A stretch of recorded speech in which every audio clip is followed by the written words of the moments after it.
మీరు దేనికోసం వచ్చారు? ఎక్కడి నుంచి వచ్చారమ్మా? కొంపల్లి. దేనికోసం వచ్చారమ్మా ఇక్కడికి? మాకు అక్కడ టిఫిన్ సెంటర్ ఉంది సార్.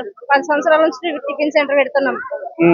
టిఫిన్ సెంటర్ సడన్ గా టిఫిన్ సెంటర్ తీసేసి రోడ్డుకు ఇబ్బంది అవుతుంది, మీ వల్లనే పార్కింగ్ ఇబ్బంది అయింది, మీ వల్లనే అందరు జనం చనిపోతున్నారు అని చెప్పేసి తీసేసి మాకు 20 రోజుల నుంచి మా షాప్ ఫ్లైఓవర్ పడుతుంది. అంటే మీ ఏరియాలో మా దగ్గర లేదు, ఫ్లైఓవర్ ఏం లేదు మా దగ్గర. కొంచెం మా దగ్గర ఏమి ఏరంట ఫ్లైఓవర్ ఏం రాదంట. మెయిన్ రోడ్ మీద ఫ్లైఓవర్ పడుతుంది. మీది ఉన్నాయి ఎక్కడమ్మా? మాది క్రోమా దగ్గరనే ఉంది, ప్రజయ్ దగ్గర. ప్రజయ్ అపార్ట్మెంట్ కొమ్మ దగ్గరనే ఉంది. దాని వల్ల ఇబ్బంది చేస్తున్నారు సార్. మేము లేము ఆ రోజు వచ్చేటోళ్ళకనే మా బండి అద్దాలు గిన వాళ్ళు కొట్టేసిండ్రు పోలీసు వాళ్ళు. చేసిండ్రు. అందుకనే ఇప్పుడు ఎక్కడ తిరిగినా గానీ మాకు ఎవరు ఏం సాయం చేయట్లేదు. అందుకే ఇంత దూరం వచ్చిన సాయం ఏమన్నా సాయం చేస్తారని ఇంత దూరం వచ్చినాం. 20 రోజుల నుంచి చిన్న పిల్లలు ఉన్నారు. ఆ పిల్లల్ని చూసుకోవాలి, రూమ్ కిరాయి కట్టుకోవాలి, మేము తినాలి. ఏం తినాలి? రోడ్ మీద ఎక్కడ పెట్టొద్దు అంటున్నారు. ఎక్కడ పెట్టద్దు అంటున్నారు. అంటే ఒక 2-3 కిలోమీటర్ల వరకు పెట్టుకోవచ్చు అంట. మా దగ్గరనే పెట్టుకోవచ్చు అంట, పెట్టొద్దంట. పెట్టకపోతే మొత్తానికి పెట్టొద్దు సార్. వెనక విజేత సూపర్ మార్కెట్ అవి ఉన్నాయి సార్. అంటే వాళ్ళకి ఇబ్బంది అవుతుంది. మీరు రోడ్ మీద బతుకుతుంటే వాళ్ళ సూపర్ మార్కెట్ వాళ్ళకి ఇబ్బంది అవుతుందని చెప్పి పోలీస్ వాళ్ళతోటి ఎలగొట్టిస్తారు. అది కూడా పూల షాపే, అసలు బతకని ఇస్తలేరు, అక్కడ పెట్టుకొని ఇస్తలేరు, అసలు ఏ వ్యాపారం చేసుకొని ఇస్తలేరు. 20 రోజులు అవుతుంది ఇప్పటికి. అందరి దగ్గరికి తిరుగుతున్నాం కానీ ఏ అన్యాయం మాత్రం మాకు ఏది జరగట్లేదు. ఇక్కడికి వచ్చినందుకైనా మాకు న్యాయం జరగాలి. అంటే ఇప్పుడు మీరే అమ్ముతారా పూలు? మీ అమ్మ వాళ్ళు మీరే అమ్ముతారా? అంటే ఇప్పుడు మీరు పూలు అమ్ముతుంటే ఏమంటారు అమ్మ? వచ్చేసి పోలీస్ వాళ్ళు లాఠీలు పట్టుకొని వస్తున్నారు. దీనికి అంటే ఇది తీసేయాలని చెప్పేసి ఆలోచన ఇచ్చింది ఎవరు? ఎందుకు అట్లా చేస్తారు? మీ వల్ల ఎవరికైనా పబ్లిక్ ఇబ్బంది అవుతుందా? పబ్లిక్ ఏ ఇబ్బంది లేదు. మరి మీ మీద కక్ష ఎందుకు పట్టిరమ్మా? పబ్లిక్ ఏ ఇబ్బంది లేదు. మీకు ఎమ్మెల్యే ఎవరు వస్తున్నారు? వివేక్ కొత్లాపూర్ వస్తుందా మీకు? అచ్చా, కొంపల్లి దాటిన తర్వాత మొత్తం రైట్ కుత్లాపూర్ వస్తుంది. ఇప్పుడు సమస్య దేనికోసం వచ్చిరమ్మా ఇక్కడ? రేవంత్ రెడ్డి మాకు అక్కడ కావాలి, మా అమ్మాయిని అక్కడ పెట్టుకొని మేము బతకాలి, అక్కడ మాకు న్యాయం జరగాలి. అక్కడ మా వలన ఏ ఇబ్బంది జరగట్లేదు. ట్రాఫిక్ పోలీస్ వాళ్ళే ఇబ్బంది పెడతారు. చాయ్ బండి. మీరు చాయ్ బండి గిట్ట వద్దంటారు అమ్మ అక్కడ రోడ్ లో? మాది కూడా వద్దంటున్నారు. రోడ్ కి ఎంత దూరం ఉందమ్మా మీది? సర్వీస్ రోడ్ పక్కన డివైడర్స్ పెట్టారు కదా, ఆ డివైడర్స్ లోపల పెట్టుకున్నాం మేము అందరం మధ్యలో. అంటే మీ వల్ల ఏమన్నా ఇబ్బంది అవుతుందా? మా వల్ల అయితే ఇబ్బంది ఏం లేదు సార్. కాకపోతే అక్కడ షాపింగ్ మాల్స్ అవన్నీ ఉన్నాయి, కార్లన్నీ వచ్చి ఆగుతాయి కానీ మాకేం కార్లలో వచ్చిన వాళ్ళు ఏం తాగరు చేయరు. మీరు చాయ్ బండి గిట్ట బతుకోదు అంటారు. మరి మాకు ఏదైనా బతుకుదేరు చూపెట్టమని అడగలేదా అమ్మ?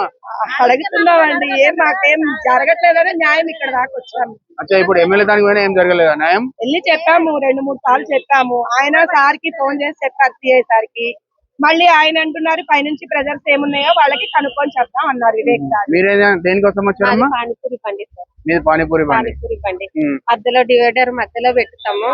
అసలు మొన్న వచ్చి నానా సిలిండర్ ఎత్తుకపోవడము చేయడము, గుంజి తీసుకోవడం, అసలు ఆగుతలేరు వాళ్ళు. గుంజుకొని పోయినాయి దెబ్బలే. ఇలా చేస్తే ఎట్లా సార్? మధ్యలో మేము ఎక్కడ వెళ్ళాలి? విజేత అని ఉంది క్రోమా, ఆ ఓనర్ అయితే మా మీద కక్ష కట్టిడు. మీ వల్ల క్రోమా ఆయనకి ఏమి ఇబ్బందో ఏమో. 10 బండ్లు ఉంటాయి అక్కడ, తీపిచ్చేసారు 10 బండ్లు. మొత్తం ఆయనకి ఏం డిస్టర్బెన్స్ అవుతుందో ఆయన వల్లనే మా బండ్లు క్రోమా వల్ల మీ బస్సుల మీద కొడుతుర్రు పోలీస్ వాళ్ళు అంటారు. भैया आप लोग इधर? हम इसलिए आए थे ताकि हमारा जो अभी जो क्या काम करते हैं आप? हमारी वो दुकान है छोटी सी, कचौरी वगैरह कचौरी की दुकान है। और हमारे देश में भी लो है, पटरी वालों के लिए भी अलग लो दिया गया है। जब तक सरकार थी पहले तो कुछ केंद्र सरकार से भी पटरी वालों को मिलता है, लोन मिलता है, 10,000 लोन मिलता है। अभी जैसी सरकार बदली है उसके बारे में हम कह नहीं सकते, बट हमारे को तकलीफ इतनी हो रही है कि अब कचौरी बेचने वाले भी नहीं छोड़ रहे पुलिस वाला। किसी को नहीं छोड़ा। पुलिस वाला स्पेशल आया बोल के, ऊपर से ऑर्डर से बोल के बोल रहे ना, कहाँ से आया बोल के नहीं पूछे कि अभी तक हमने पूछा, लेकिन वो सिर्फ यही बताते हैं कि ऊपर से ऑर्डर है, ऊपर से ऑर्डर आया ऊपर। अब सेंट्रल गवर्नमेंट बोले, ఇప్పుడు సెంట్రల్ గవర్నమెంట్ అంటారు కదమ్మా. మరి హైదరాబాద్ లో కాల్ రిపేరు హైవే రోడ్ ఉంటుంది కదా, మధ్యలో పెట్టి చేస్తున్నారు. రాణిగంజ్ లో కూడా, రాణిగంజ్ తెలుసు కదా, రాణిగంజ్ లో కూడా మొత్తం ఒక 1 వే లెక్క ఉంటుంది. రోడ్ అంతా ముస్లిం సోదరులు పని చేసుకుంటుంటారు. మరి వాళ్ళకి లేని రూల్స్ మరి మీకెందుకని అడగలేదా? మరి హైదరాబాద్ నడిబొడ్డు హైదరాబాద్ సరైన సమస్యలు ఉన్నాయి.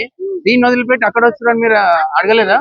सर हमारी तो यही प्रॉब्लम है, उधर देखो। हम रोड के साइड में लगा रखी है, रूल्स के हिसाब से 100 मीटर दूर होना। 100 मीटर दूर भी है लोगों की दुकानें, फिर भी परेशान किया जा रहा है, बहुत सताया जा रहा है। हम मंत्रियों के चक्कर लगा लगा के परेशान है। अभी यहाँ है हार के, अब देखते हैं अभी मीडिया के माध्यम से हमारी बात ऊपर तक जाती है कि नहीं। हमें तो लगता है कि हम ऐसे चक्कर लगाते रहेंगे, फिर ऐसा हो जाएगा कि लोग अपने अपना विद्रोह चालू हो जाएगा। आज छोटी सी चिंगारी की बड़ा सैलाब ना बन जाए, सब लोग मजबूरी है, भूखे रहेंगे तो आदमी क्या करेगा, यही करेगा मजबूरी में। सब लोग इकट्ठे होते जाएंगे, जमा होते जाएंगे, कभी फिर ये ना होने लगे कि लोगों के अंदर इतना मन खट्टा हो जाए कि हमें मजबूरन रोड जाम करना पड़े। మీరు దేనికి इतना ही कहना వచ్చిరమ్మా? चाहता हूँ। जय हिंद, वंदे मातरम। ముందట పూల మీది ఏం మీది గిట్ట పూలేనా? మాదిరి పూలే ఆ. నాకు వెనక ఎవరు లేరు, ముందు ఎవరు లేరు, తిరిగిన చేయటం అమ్ముకుంటా. ఓ సంధి ఉన్నది, ఆ సంధిలో పచ్చ సంధి ఉంటే ఆడబెట్టిన. అయితే ఆడేమో ముసలామా అనుకుంటాడు, కొట్టిండు. ఎవరు కొట్టిరమ్మా? విజేత ఓనర్ కొడుకు కొట్టిండు. ఈ ఏది గాజులు క్రోమా దిగినాయి. క్రోమా ఓనరు టాటా చిన్న కొడుకు ఓల్డ్ కొట్టిండు. కొడితే ఇంకా గాజులు ఇరిగినాయి. బెడ్ నిన్ను కొడితే మరి పోలీస్ స్టేషన్ లో కంప్లైంట్ ఇవ్వలే? చెప్పుదైనా బెడ్ కాదంటే పోలీస్ స్టేషన్ పోయినా అందరూ తీసుకొని పోయి కంప్లైంట్ ఇచ్చినాం. ఇంతవరకు చూత ఏమి చూత పిలవలేదు, అడగలేదు, పోలీసు వాళ్ళు అడగలేదా ఇంతవరకు? అడగలేదు, ఏ పోలీస్ పిలవలేదు. స్టేషన్ వస్తుందమ్మా మీ పోలీస్ స్టేషన్ ఏరియా ఇది? ఇక్కడిది కంప్లైంట్ పేట్ బషీర్బాగ్ పోలీస్ స్టేషన్ వాళ్ళు పట్టించుకోవట్లేరు మీకు. కంప్లైంట్ ఇచ్చాచిన సార్, ఎవరు నన్ను విలువలే. పండుగ రోజే, భోగి రోజే, ఆదివారం నాడు గాజులు దిగినాయి. రోజు హాస్పిటల్ పోదాం. ఇప్పుడు ఇది కరెక్ట్ కొంపల్లి యువతలనే కదా, జిడిమెట్ల ఏరియాలో పేట్ బషీర్బాగ్ అదే కదా ఆ చౌరస్తా? సార్ అక్కడ ఏమి పొక్కలు అవి లేవు, ఏమి కంకర లేదు, ఏమి ఉసుక లేదు. ముసల్దారు లేదు, ఏడవకమ్మా. ముసల్దారు చూద్దా చూడలేదు. ఇరిగిన చెయ్యి ఉన్నది, అక్కడికి ఇవ్వలేరు, ముందే ఇవ్వలేరు. అమ్ముకుంటే తిల్లట్టు లేకుండా కిల్లికి 5,000 కట్టుకొని బతుకుతా. ఆడు ముసల్దారు చూద్దా చూడలేదు. ఈ వయసుకుంటాడు. పోలీస్ స్టేషన్ పోతే కానీ సరిగా పట్టించుకోలేదు. ఇంతవరకు చూద్దా ఏమైందమ్మా ముసలమ్మ చూద్దా అడగలేదు, పిలవలేదు.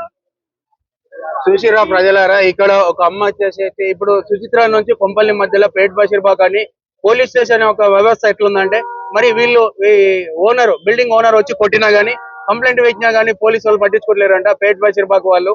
మరి ఇక్కడ పేట్ బషీర్బాగ్ నుంచి వచ్చేసి ఇక్కడ వీళ్ళ సమస్యలు చెప్పడం జరిగింది. మరి ఈ కొంపల్లి మధ్యలో రోడ్డుకు దగ్గర దగ్గర ఒక 50 మీటర్ల దూరం నుంచి వీళ్ళు దందలు చేసుకోవడం జరుగుతుంది. వీళ్ళు పూల మార్కెట్ గానీ ఇది గానీ పళ్ళ బండి గానీ పెట్టుకోవడం జరుగుతుంది.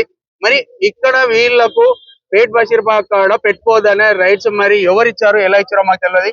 మరి అలాంటి రూల్స్ మరి సిటీలో మన ట్యాంక్ బండ్ కింద పోతే రోడ్డు మీద మొత్తం ముస్లిం సోదరులు, హిందూ సోదరులు అందరూ రోడ్డు మీద బండ్లు పెట్టేసి పెయింటింగ్లు గానీ ఇవి గానీ చేస్తారు. అక్కడ అడిగే మానవులు లేడు. రాణిగంజ్లో నడి రోడ్డు మీద బండ్లు పెట్టేసి మెకానిక్ చేస్తారు, అక్కడ అడిగేటోడు ఎవడు లేరు. ఇక్కడ గరీబోళ్ళ పొట్ట మీద కొట్టడానికి మాత్రం ప్రతి ఒక్కరు ముందుకు వస్తుంటారు. మరి గరీబోళ్ళ పొట్ట కొడితే ఏమొస్తుంది? అదే గరీబోళ్ళు ఈడ పని చేసుకుంటున్నారు.